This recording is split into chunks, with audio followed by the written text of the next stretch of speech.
Olá, seja bem-vindo a mais um Direto do Legislativo, programa realizado em parceria com o Jornal à Tarde, que publica em página inteira as entrevistas realizadas aqui, sempre com foco na atuação parlamentar, na visão política, nos projetos de lei, na contribuição de cada um dos deputados da Assembleia Legislativa da Bahia para o crescimento, para o desenvolvimento do Estado. Neste programa, nossa convidada, deputada Ivana Bastos, do PSD, Partido Social Democrático, a quem já dou nossas boas-vindas. Um prazer tê-la aqui conosco, um prazer mesmo, prazer deputada. todo nosso, muita alegria. Programa de grande repercussão, já há tempos que era para vir, mas o corre-corre da nossa vida acaba nos atropelando. Mas eu estou aqui inteiramente à sua disposição. A senhora tem um histórico de atuação em defesa dos direitos das mulheres, já emplacou projetos de lei na Assembleia Legislativa, projetos que já se tornaram leis, sempre com o interesse de tornar a sociedade mais igual. A gente sabe, a gente vive uma sociedade ainda muito machista, muito misógina. Eu quero saber desses projetos de lei, mas desses projetos que já se tornaram leis, seus novos projetos também. Mas eu queria te perguntar, o que é preciso hoje para que as mulheres tenham mais, não só empoderamento, que é essa capacidade de ser dono ou dona de si, de ser, enfim, autossuficiente, mas protagonismo na nossa sociedade, uma vez que a participação das mulheres é crescente, a gente percebe em vários setores, se não todos os setores da nossa sociedade, mas ainda de forma tímida se comparado com a participação dos homens. Olha, a mulher, eu acredito que ela tem que ser muito persistente. Tudo para a mulher é mais difícil. Tudo a gente enfrenta com mais dificuldade. A mulher na política, a gente vê que é uma minoria ainda muito grande.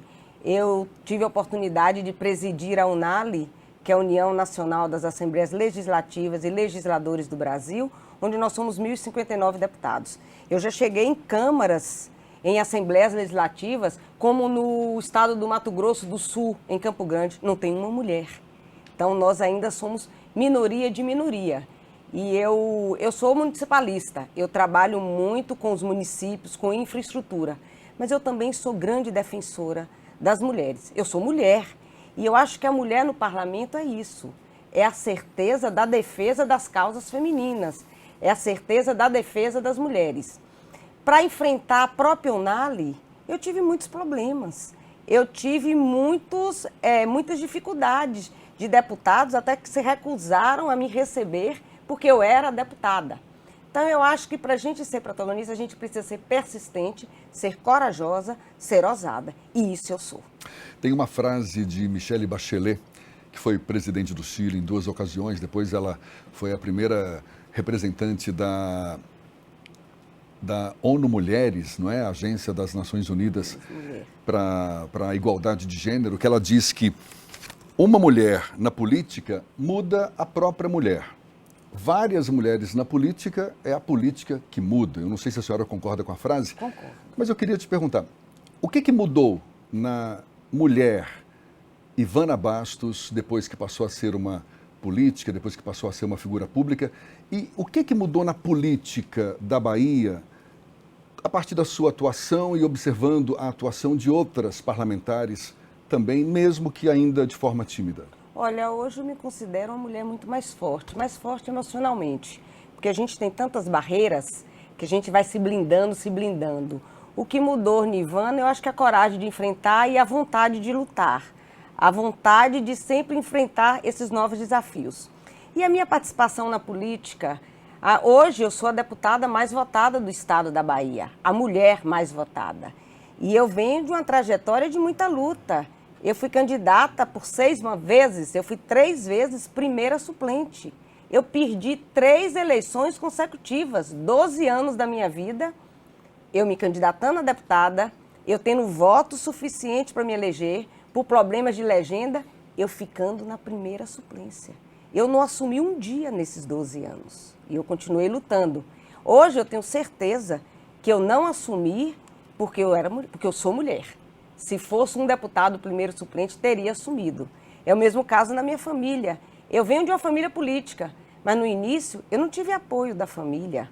Mas se fosse o irmão, teria tido apoio. Então eu acho que esses desafios que nos deixam bem mais forte. E aqui na Assembleia Legislativa nós temos um trabalho muito forte também em defesa das mulheres. Nós temos leis que nós já levamos para 23 estados, através da UNAL e através da Assembleia Legislativa da Bahia, que é a lei onde o homem que comete o feminicídio, a violência contra a mulher, ele sendo julgado e condenado, ele não pode exercer o serviço público no estado. É lei no estado da Bahia e é lei em 23 estados. A primeira votada foi aqui, na Bahia, e nós levamos para esses 23 estados.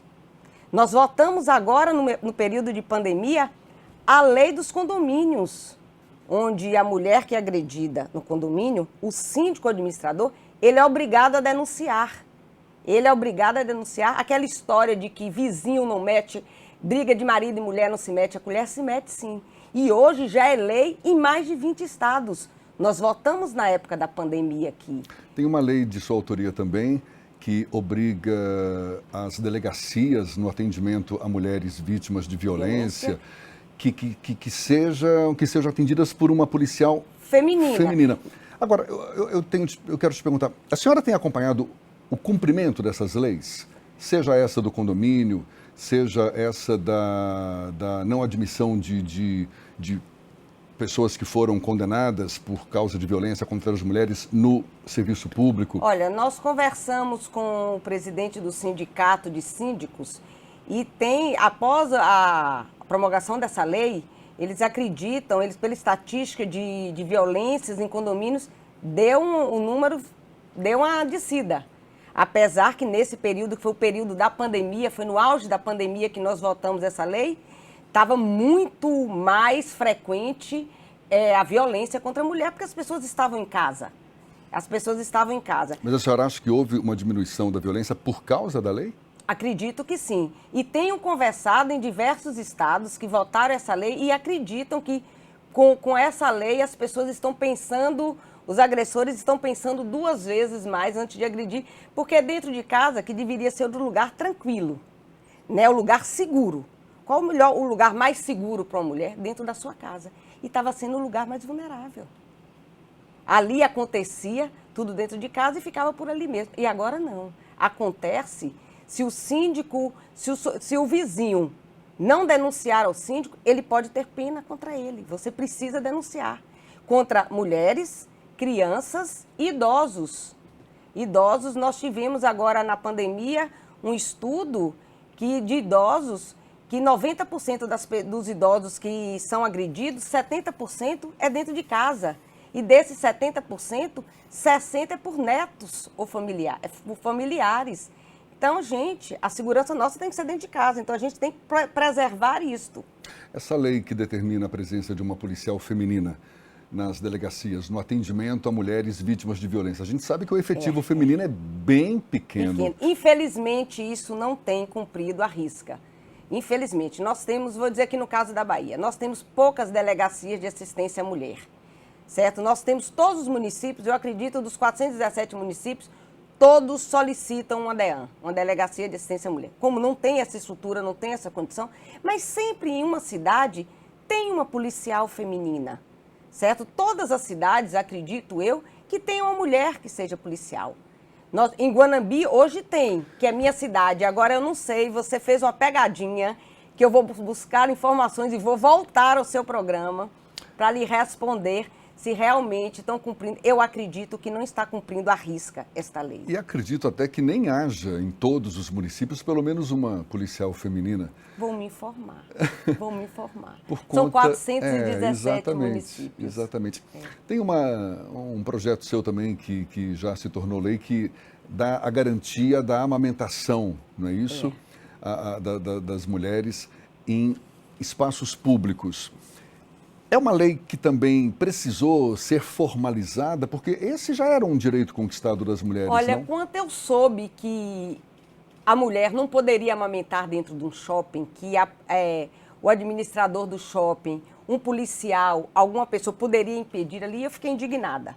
E nós vimos nas TVs, teve um caso desse no estado de São Paulo, onde uma mulher ela foi detida, ela foi retirada dali porque ela estava amamentando num lugar que não era adequado. Aquilo, para mim, eu fiquei perplexa. Porque, gente, não é nem um direito nosso, é um direito da criança. É um direito da criança ser amamentada e alimentar. Então, para que a gente não tenha nenhuma dúvida, para que não tenha nenhum constrangimento com a mulher, nós votamos essa lei aqui na Bahia, onde no serviço público, em qualquer repartição pública ou comercial, a mulher pode sim encostar, chegar ali na sua tranquilidade e amamentar seu filho, que é um direito do filho e dela, mas acima de tudo da criança de receber o alimento. O que justifica a senhora ter emplacado tantas leis aqui na Assembleia? É tão comum reclamação dos deputados em geral de que projetos de lei de iniciativa do Legislativo não andam na casa, que a casa só prioriza projetos do Executivo. A senhora foi uma felizarda nesse cenário? Olha, eu acho que eu tive sorte, mas eu tenho muito mais projetos aí, eu reclamo muito. Eu acho que foram projetos que atenderam a sociedade. Por exemplo, o projeto que nós apresentamos aqui, logo como iniciou a pandemia, foi o uso obrigatório de máscaras. Era um projeto que nós tivemos várias críticas no início, porque ninguém acreditava a que ponto ia chegar a pandemia, o Covid, que seria obrigatório mesmo. Então, eu acho que veio na hora certa, no momento certo. Tive a sorte. E por que essa dificuldade de andar os projetos de iniciativa do Legislativo? Olha, eu pergunto todo dia isso ao líder do governo e ao líder da oposição. Mas a senhora faz parte da bancada do governo. Faço parte da bancada do governo, mas eu não sei lhe responder isto. Eu acho que a gente precisa, quando eu tive a oportunidade pela Unali de visitar as 27 Assembleias Legislativas com o Distrito Federal. Todas as casas legislativas do Brasil eu tive a oportunidade. Quando você chega, por exemplo, em Minas Gerais, 99% dos projetos que são aprovados são projetos de deputados. Você vê aquele número grande de projetos de deputados. Nós temos hoje um banco de leis na Unali. Nós temos que tem mais de 16 mil leis, que são as leis dos deputados. Nós temos esse banco de leis que você pode dar subsídios a outros deputados de outros estados a buscar essa lei, a ideias para levar para o seu estado. E aqui na Bahia é um caso atípico. Aqui se vota muito pouco e quando vota projeto de deputado, só vota em título de cidadão ou comenda. Existe uma limitação também, não é? Hoje projetos existe. De lei que não representem despesas ou aumento de despesa para o governo do Estado, isso acaba nem passando pelas comissões. Isso acaba nem passando pelas comissões. E sempre gera, porque toda vez que você propõe uma lei, sem alguma mudança no que está aí, sempre gera alguma despesa para o Estado, isso que ele hoje, e você não pode. Se gerou despesa, ele nem passa, ele é inconstitucional. Mas o que é preciso para virar essa chave? Eu acho que é preciso ter vontade política da casa. E por que não é? Eu acho. Vamos juntar todos os deputados, a minha A. E ainda dizem que eu sou rebelde. O ex-líder do governo, que era o deputado Zé Neto, aproveitar até mandar um abraço aí para Zé Neto. Olha, ele pegou até uma cancha aqui na minha entrevista. Ele dizia que quando falava em votar projeto de deputada, que eu parecia Siri na lata, que eu fazia tanto barulho que tinha que votar, que ele falava, passa logo os projetos dela para dar sossego. A senhora é presidente da Unali, como foi Isso. citado, né? União Nacional dos Legisladores e Legislativos Estaduais, isso desde Brasil. 2020. Isso. Em seu discurso de posse, a senhora se comprometeu em fazer a diferença, inovar, buscar novos temas para o debate, colocar o jovem em pauta. O que aconteceu de diferente de lá para cá com base nesse discurso? Mas eu vou pedir essa resposta para daqui a pouquinho. A gente volta já no segundo bloco, nessa conversa com a deputada Ivana Bastos, aqui no Direto do Legislativo. É um instante só.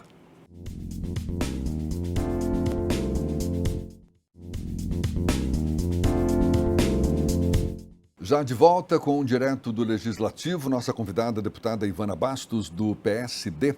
Eu deixei uma pergunta no ar. A senhora, como presidente da Unali, pregou um discurso de renovação, de novas pautas. O que de fato aconteceu de 2020 para cá em sintonia com esse seu discurso, deputada? Olha, nós tivemos que mudar completamente o sentido desse discurso. Nós assumimos a Unali com um projeto de trazer os jovens para a política, trazer os jovens para dentro das casas legislativas e para também buscar mais tecnologias.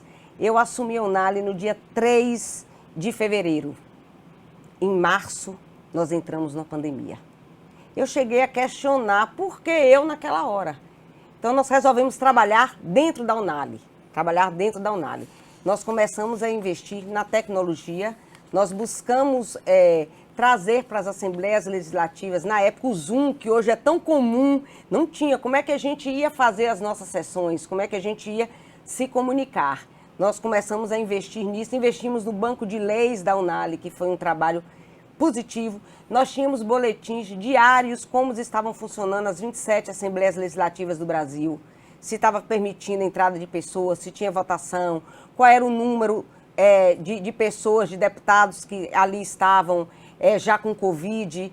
Tudo isso a gente tinha esse trabalho diário. Nós criamos uma comissão, que foi a CONAV, Comissão Nacional de Acompanhamento da Vacinação, onde nós tínhamos linha direto com a Vilmanguios, nós tínhamos linha direto com a Anvisa, com as embaixadas da China, com a embaixada da Rússia sobre as vacinas que estavam chegando, com Itamaraty, que a gente buscava informações para poder divulgar para os parlamentares, munir os parlamentares de informações. Então, nós mudamos completamente o ritmo. Nós, dentro da Unali, nós buscamos atender muito ali o deputado, dando esse apoio nesse período de pandemia. A Unali é um ano só, eu tive 2 anos, porque nós prorrogamos o mandato, a diretoria prorrogou o mandato, porque foi um ano que nós reunimos 2 vezes. E nesse ano, eu acho que mudou o foco, mas Deus parece que tinha colocado as novas tecnologias, porque a gente não pensava, nunca imaginava que ia passar isso e realmente precisava das novas tecnologias. E tecnologias que já existiam, né? Que já existiam. Você quer ver uma coisa que foi assim brilhante? Na conferência da Unali, que foi no mês de novembro. A conferência da Unali foi em Campo Grande, no Mato Grosso do Sul. Nós tivemos um painel onde tinha um debatedor. Nós tivemos um painel onde tinha um debatedor em Nova York, outro na Grécia, um em São Paulo, um em Mato Grosso do Sul e o intérprete em Brasília.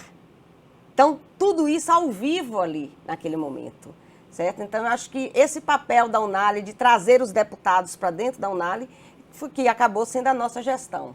Nós já teve a nova eleição, agora em janeiro assume o deputado Lídio Lopes, do Mato Grosso do Sul, mas eu acredito que hoje a Unali é bem mais forte. Qual é o grande propósito da Unali? A Unali é a casa legislativa onde ela tem ali a grande defesa, onde ela é a única entidade que representa as assembleias legislativas e os deputados estaduais, certo? É buscar essa interação com todos os poderes.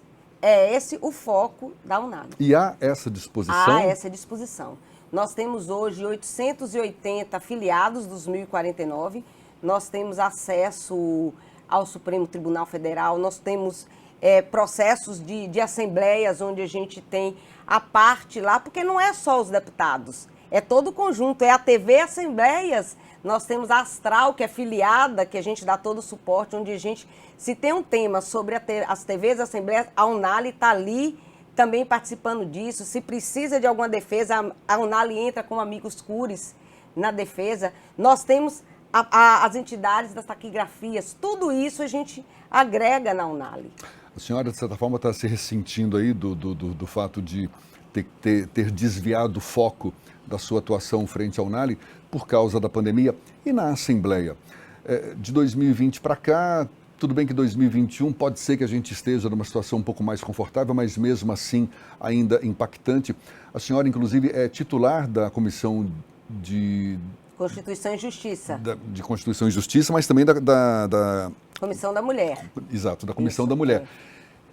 Qual tem sido a efetividade dessas comissões ao longo desse período agora de pandemia? Olha, nós nunca trabalhamos tanto. Nunca trabalhamos tanto. A Comissão de Constituição e Justiça nunca se votou tanto, nunca se apresentou tantos projetos. Mas não é a tal comissão que tem emperrado o andamento não, dos a gente projetos? Chega na Comissão de Constituição e Justiça e ali a gente vota, aprova ou não. E ali morre, e ali não vai para o plenário, porque precisa passar pela Comissão de Constituição e Justiça para ir para o plenário, ou então os líderes podem ter as dispensas de formalidades. Sim. Né, as dispensas de formalidades. Mas passando na Comissão de Constituição e Justiça, nunca se trabalhou tanto, nunca se votou tanto. Vamos ser justos. A Comissão de Constituição e Justiça reuniões hoje... presenciais? Não, reuniões virtuais. Toda terça-feira, 9h15 da manhã. E a gente tem tido sempre o número exato, a gente nunca fica sem quórum ali. Na reunião da Comissão de Mulheres também. As comissões da casa estão funcionando muito bem. Estão funcionando melhor do que quando eram presenciais. Certo? Falta o calor humano, falta o debate, porque estão funcionando muito mais. Então, eu acho que esses 2 anos, tanto aqui na Bahia como nas outras assembleias, nunca se trabalhou tanto. Porque você não tem... Na época do auge da pandemia, a gente tinha sessão que ia na quinta-feira, antes da Semana Santa, a gente estava aprovando projeto aqui. Mas a gente estava todo online.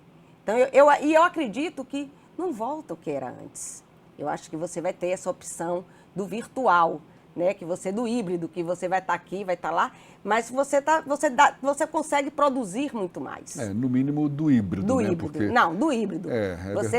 Você consegue produzir muito mais. E na Comissão de Direito da Mulher, o que tem sido efetivado? Quais as novidades nessa área? Olha, na Comissão do Direito da Mulher, nós temos à frente uma presidente muito ativa, que é a deputada Olívia Santana, que ela é feminista, ela é defensora e tudo. E nesse período, a gente se discutiu muito sobre os direitos das mulheres, sobre a própria pandemia aí, sobre a ajuda que muitas mulheres aí, que é arrimo de família, do desemprego e tudo. Então, a gente tem tido assim uma pauta feminina, do empreendedorismo feminino, da violência contra a mulher também, muito positiva. Teve a lei que veio da Comissão de Mulheres, que foi um projeto da deputada Olívia Santana, da dignidade menstrual, certo? Que às vezes as pessoas acham que é assim um absurdo você falar de um absorvente, mas você ouvir uma jovem que não pode ir para a escola porque ela não tem um absorvente e ela se suja. De ouvir uma mãe que não pegava o pão para fazer absorvente e dormia sem tomar café, porque pegava o pão para fazer absorvente de uma filha. Então, são coisas que a gente parece que está em outro mundo, que a gente está vivendo outro mundo, que é tão distante e não é presente. Acontece. A senhora está em seu 3º mandato? Meu terceiro, perdi 3 eleições, ganhei 3. Agora eu estou empatada. Estou no meu 3º mandato. E os 2 últimos, como representante do PSD, uma ligação muito forte com o governo do Estado. Isso, de certa forma, te deixa pouco à vontade para criticar o governo do Estado? Não, eu acho que não. Eu acho que o governo do Estado, o fato da gente ser aliados, a pessoa do governador Rui Costa, a pessoa das ações do governo, eu sou suspeita a falar, independente de eu ser aliada, porque eu vejo um trabalho fantástico. Eu vejo os municípios que eu represento, o que tem chegado a esses municípios, a infraestrutura que chega a esse município e o apoio que o governo dá. Agora, a gente questiona em todos os lugares, a gente questiona dentro de casa com o marido, a gente questiona com o filho, essa parte dos projetos, essa falta da Casa Legislativa aqui, a gente não poder votar projetos que precisam ter uma posição, mas o governador Rui Costa... Mas aí é uma crítica contra a própria casa, contra a própria Assembleia casa. Legislativa, mas contra o governo. Não tenho. Nenhuma crítica? Nenhuma crítica contra o governo. Como é que a senhora avalia a política de segurança pública do Estado? Olha, eu acho que a política de segurança pública do Estado, como de todo o Brasil, ela ainda é deficiente. A gente tem muitos casos de violência, a gente tem muita coisa que precisa melhorar. O governador Rui Costa tem feito esse esforço, mas ainda há muito mais a fazer. A gente vê casos assim na minha cidade, a cidade de Guanambi, que é a minha cidade onde eu moro, onde é a minha maior base eleitoral. Nós tivemos um crime que foi uma coisa de onda, onde se matou uma mãe e uma filha, 11 horas da manhã. E tudo isso onde nós tivemos um delegado que foi para a TV, que foi para as redes sociais para dizer que a mulher estava provocando, que a mulher usa roupa de academia andando em vias públicas, tirando essa liberdade. Então, eu acho que em todos os setores, eu acho que na vida, em tudo não é perfeito. Acho que o governo, por mais que ele queira, por mais que ele... ainda há o que se fazer, há o que se melhorar. Certo? O governador Rui Costa tem tido esse empenho na área de segurança pública, como na área de educação, como na área da saúde, mas ainda tem as suas deficiências. Na área da educação, por exemplo, é uma das mais criticadas, independentemente do impacto que a pandemia provocou, mas que a crítica não sou eu quem faz, mas colegas seus, já tive a oportunidade de conversar aqui a respeito, de que é um abismo muito grande entre os alunos e as escolas, por exemplo, de que a rede pública de ensino ainda está muito distante de um modelo que sirva de exemplo. O que é preciso para... Olha, então eu vivo em outro estado. Porque eu vejo a interação do governo, da secretaria com os alunos. Eu vejo o governador Rui Costa, ele é predestinado na área de educação e área de saúde.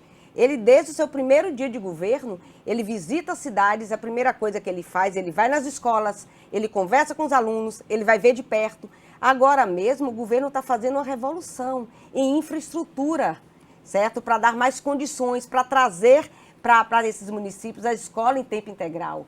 Então, eu não vejo esse abismo, eu não vejo. Os municípios que eu atuo, os municípios que eu participo politicamente, não há esse abismo. Esse retorno das aulas presenciais, quase 2 anos depois da pandemia, não demorou demais para voltar? Não, porque tem estados que não voltaram ainda. Não, mas estou falando da Bahia. Certo? Falar da Bahia, acho que não. Eu acho que a segurança que o governo não tinha, certo? Vou voltar.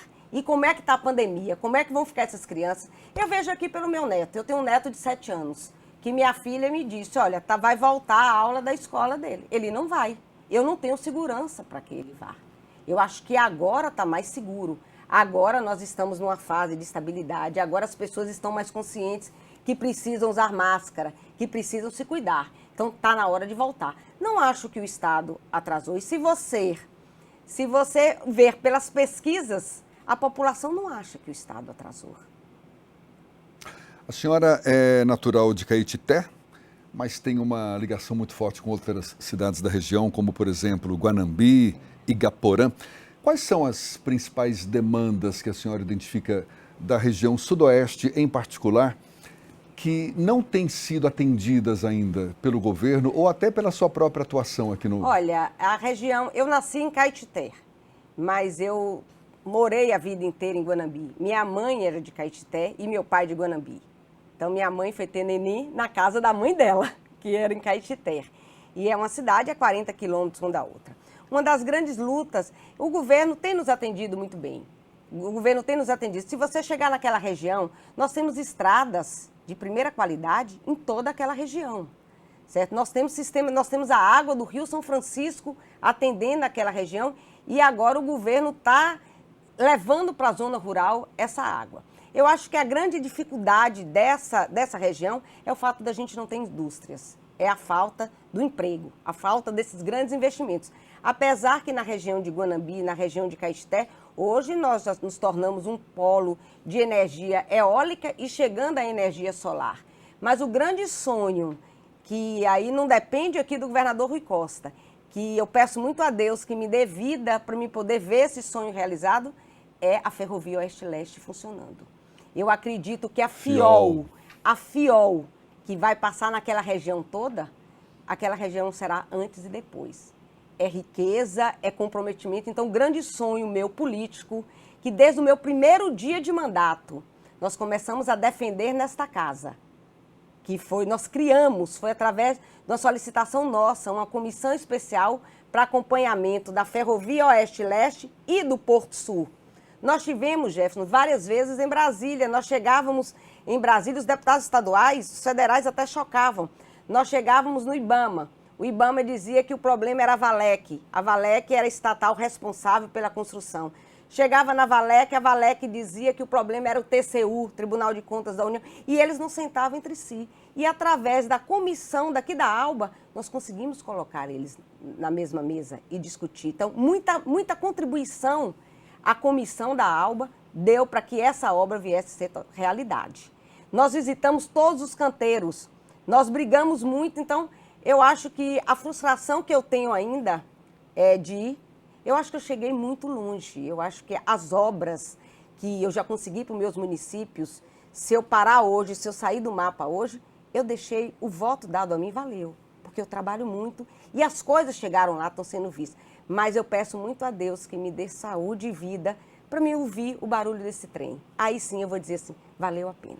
Deputada Ivana Bastos, um prazer conversar com a senhora. Muito obrigado. Prazer até uma próxima. Todo meu. Fica para a próxima. E que esse ano seja um ano de bênção, um ano de paz e que a gente possa passar o ano aí bem melhor do que foi o que passou.